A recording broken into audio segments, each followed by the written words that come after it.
चलिए आगे बढ़ते हैं। हमारे साथ अब एलेक्सर इक्विटीज़ के डायरेक्टर दीपन मेहता मौजूद हैं, उनसे बात करते हैं। Deepan ji, good morning. I am sure आप वो कॉन्वर्सेशन सुन रहे होंगे टाइटन के साथ जो हमारी हो रही थी।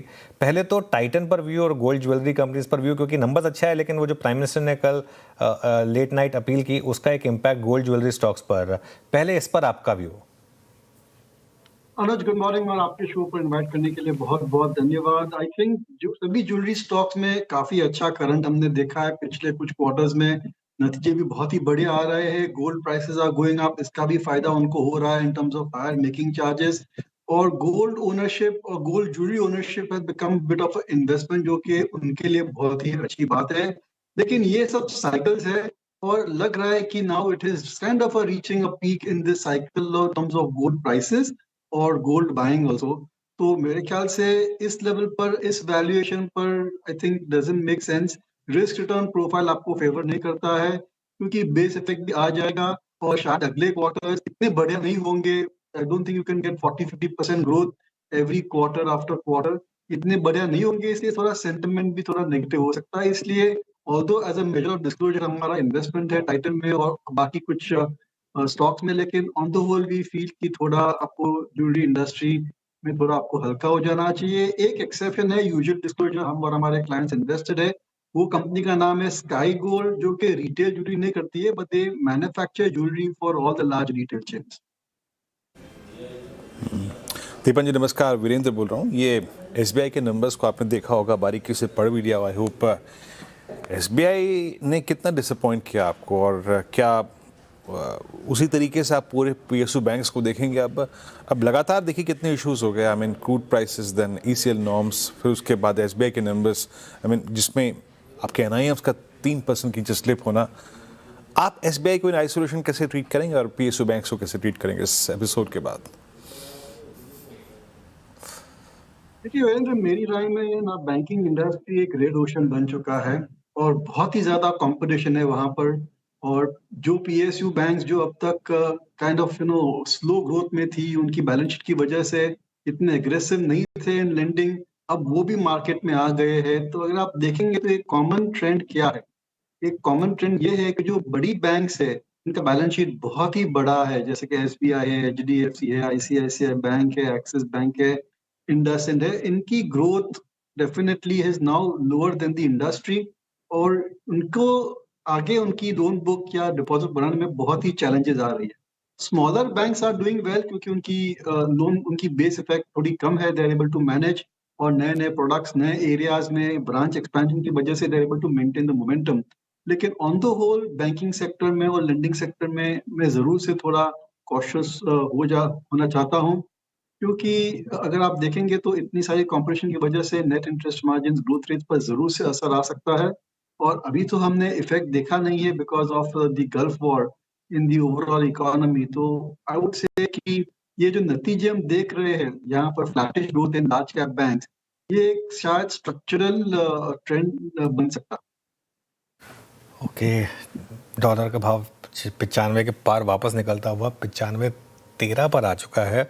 अब इस समय डॉलर का भाव बड़ी गिरावट इस समय प्ले आउट हो रही है डॉलर रुपए में। ये देखिए 95.13, जी हाँ, 0.7% नीचे इस समय कच्चा तेल, सॉरी डॉलर रुपये और कच्चा तेल का इम्पैक्ट 106 पर कच्चा तेल। दीपन जी, मार्केट के लिए ओवरऑल क्या एक बहुत बड़ा रिस्क है एक बड़ी करेक्शन का यहाँ से? जिस तरीके से क्रूड और डॉलर रुपये का कॉम्बिनेशन है, ये हमारे मैक्रो के लिए बड़ा नेगेटिव है, प्लस एफआईआईएस की सेलिंग। तो ऐसे में क्या निफ्टी और बैंक निफ्टी, भले मिड कैप आउट परफॉर्म करें, निफ्टी बैंक निफ्टी पर एक बड़ी करेक्शन का वापस एक रिस्क ओपन हो रहा है? अनुज, आई थिंक कि जिस हिसाब से रिटेल इन्वेस्टर्स की कन्विक्शन, उनका कॉन्फिडेंस बना रहता है, I think liquidity wise domestic investors through mutual funds आते रहेंगे। और एफआई की भी सेलिंग जरूर से है, भारी मात्रा में है, लेकिन वो अब्जॉर्ब हो जा रही है। और कभी ना कभी ये इस वॉर को एंड होना है। I mean it could take 1 week, 10 days, 15 days, और उसके बाद ऑयल के दाम जरूर से घटेंगे, 15-20% भी घट सकते हैं। तो जो एग्जिस्टिंग इन्वेस्टर्स है, क्योंकि वो लॉन्ग टर्म है, म्यूचुअल फंड के थ्रू है, तो उनका नजरिया is beyond immediate next 3-4 weeks और सो, जो कि एक अच्छी बात है। तो एज ऑफ नाउ ऐसा लग नहीं रहा है कि मार्केट में एक बड़ा करेक्शन आ सकता है। हाँ, अगर कुछ और अनयूजुअल, कुछ एकदम एक्स्ट्राऑर्डिनरी चीज हो जाती है, और ये जो वॉर है गल्फ में वो एक अलग लेवल पे चली जाती है, तो डेफिनेटली सभी markets including global markets can correct. लेकिन बेस्ड ऑन प्रेजेंट सर्कमस्टेंसेस ऐसा लग नहीं रहा है। लिक्विडिटी स्ट्रांग है। अगर आप देखेंगे तो बहुत ही सारे स्मॉल मिड कैप स्टॉक में बहुत ही बढ़िया नतीजे आए। आई थिंक एक्सेप्ट फॉर जिसमें मैंने कहा लार्ज कैप बैंक्स और सॉफ्टवेयर सर्विसेज कंपनीज, अगर आप ये दो सेगमेंट निकाल देते हैं और आप स्टडी करते हैं तो अक्रॉस द बोर्ड नतीजे अच्छे आए। मैनेजमेंट कमेंट्री पॉजिटिव है और शायद जून का क्वार्टर में चैलेंजेस हम देखने को मिलेंगे। We will see the negative effect of the war. लेकिन आई थिंक बियॉन्ड दैट जो अंडरलाइन मोमेंटम है अर्निंग्स में, फंडामेंटल्स में, वो बरकरार रहेगी मेरे ख्याल से। ओके दीपक जी, इस बार price wise, market reaction wise और नंबर्स वाइज एफएमसीजी फिर भी अच्छा रहा। लुक एट नेस्ले, देन आपका डाबर को देखिए, आप मैरिको को देखिए, आप and most specially today Tata consumer. कुछ शॉपिंग आपने या फिर कुछ एडिशंस एफएमसीजी में किए हैं क्या? नहीं वीरेंद्र, हमारे हमारे क्लाइंट के पास शायद एक भी एफएमसीजी स्टॉक नहीं रहेगा और ये जो हम उछाल देख रहे हैं तो एक बहुत ही बढ़िया अपॉर्चुनिटी है for investors to reduce the holding in FMCG.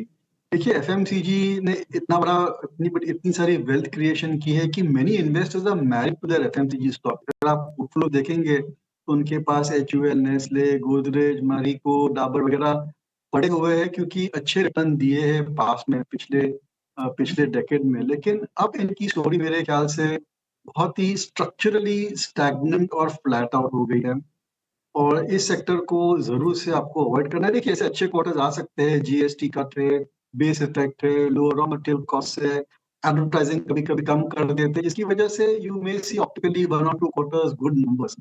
लेकिन उनकी जो लॉन्ग टर्म ग्रोथ ट्रेजेक्टरी है, उनकी जो लॉन्ग टर्म वॉल्यूम की जो पोटेंशियल है, that has now become low single digit. और ये जो क्विक कॉमर्स और मॉडर्न ट्रेड की आने की वजह से उनकी जो लेवरेज है, उनका जो कंपैरेटिव स्ट्रेंथ है, वो भी धीरे धीरे कम होते जा रहा है। इसलिए मेरे ख्याल से पूरे जो एफएमसीजी इंडेक्स है, पूरा जो एफएमसीजी इंडस्ट्री है, उससे इन्वेस्टर्स को दूर रहना चाहिए। हाँ, कुछ कुछ एक्सेप्शन हो सकते हैं which are operating in categories जहाँ पर अभी भी बहुत ही बढ़िया ग्रोथ है। जैसे कि आइसक्रीम देख लेंगे तो वारीलाल है, क्वालिटी है, उस पर भी हमारा पॉजिटिव है, यूजुअल डिस्क्लोजर। फिर होनासा है जो कि एक अलग टाइप की एफएमसीजी कंपनी है। उनके जो प्रोडक्ट्स है वो काफी आई वुड से उनमें ग्रोथ प्रोस्पेक्ट्स अच्छे because of changing consumption pattern. And then there is something like Nykaa जो कि बिल्कुल फैशन में भी है और बीपीसी भी है, तो थोड़ा सा आपको सिलेक्ट करना पड़ेगा। सेलेक्टिव होना होगा। चलिए दीपन जी, बहुत बहुत शुक्रिया आज हमारे साथ जुड़ने के लिए और हमसे बात करने के लिए। आगे बढ़ते हैं मार्केट